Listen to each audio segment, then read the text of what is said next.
many children who have had a chance to achieve their dreams because of the free primary education.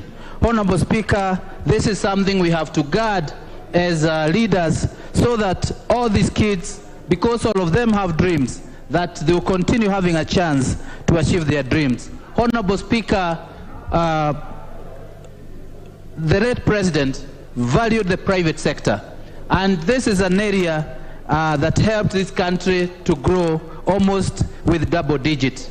And if we all remember, the banking sector, the manufacturing sector, they all benefited from his policies of ensuring that he supports the best and he allows merit and competition to thrive in an economy.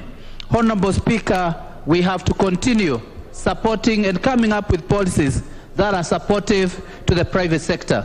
Honorable Speaker, even the tax laws were very friendly during the President Kibaki's time, and we need to continue ensuring that we don't tax businesses out of business, but we have supportive tax policies that will ensure that the private sector continue to create more jobs and to help grow our economy.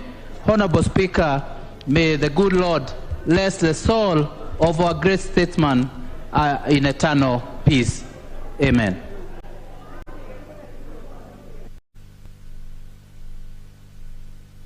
How long is that? Which is... What's your point of order?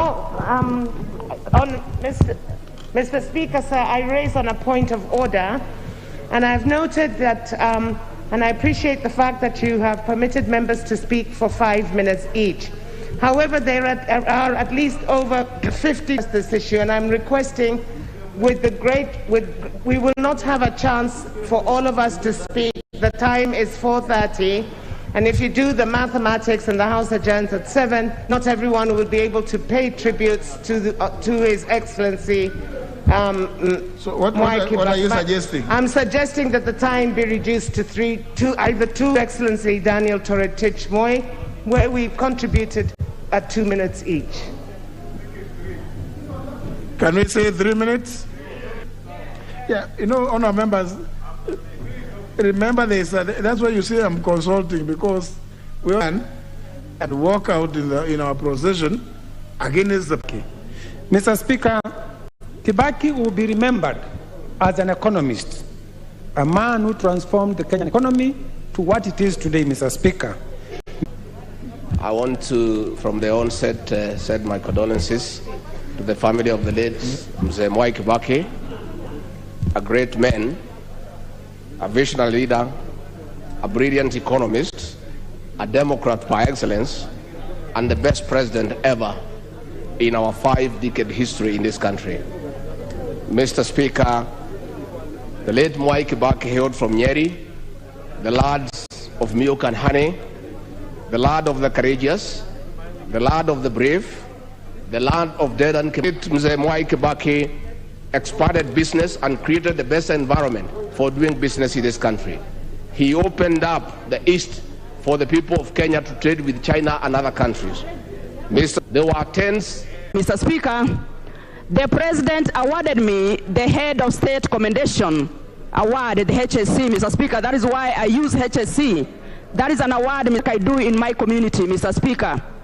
Mr. Speaker, sir, on behalf of the great people of Migori County and on behalf of persons with disabilities that I represent, Mr. Speaker, in this House, I wish to send my condolences to the family and the people of Kenya. Mr. Speaker, persons with disabilities of Kenya are mourning the President, Mr. Speaker, who basically made their lives better in this country.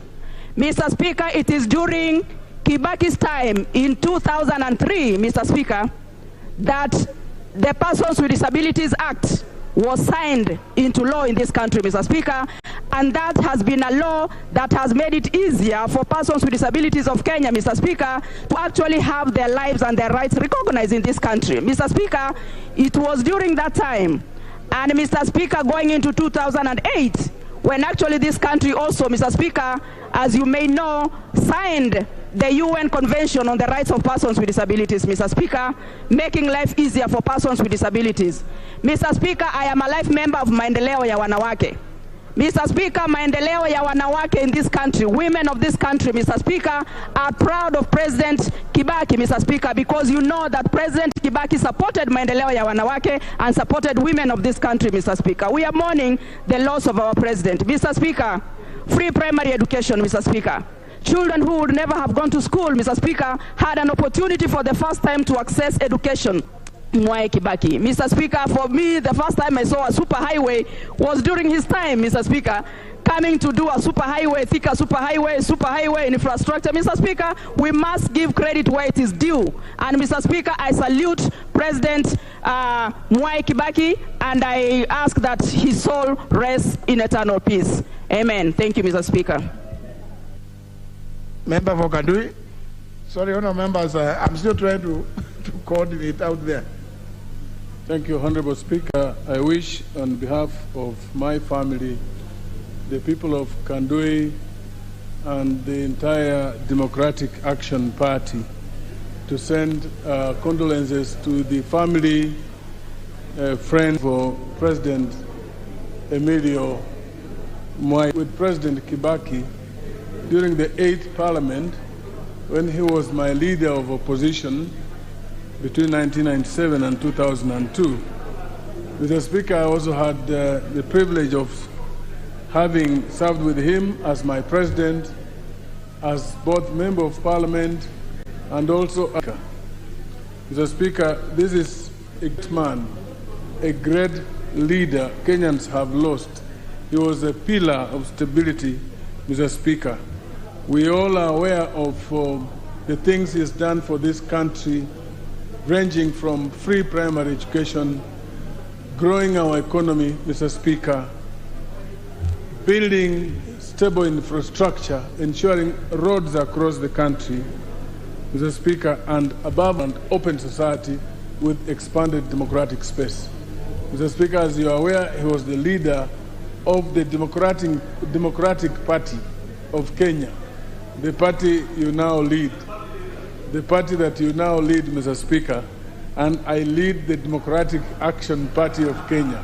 Both our parties, Mr. Speaker, stand for expanded democracy, expanded democratic space.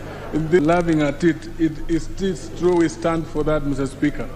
And today, as we mourn the late fallen hero, I want to appeal that we emulate the things he did for this country. We emulate. Grateful for his long life. We must also be grateful for his significant lesson for us. He leaves with us a legacy of service. Indeed, a great man. The late MWAI KIBAKI taught us that leadership is an opportunity to serve others and not to serve the people of Kenya in various capacities, and served his people and continually sought to improve lives. May God bless Kenya, and may his legacy of the late MWAI KIBAKI always shine brightly in our nation. May his soul rest in eternal peace. Member for Narok North.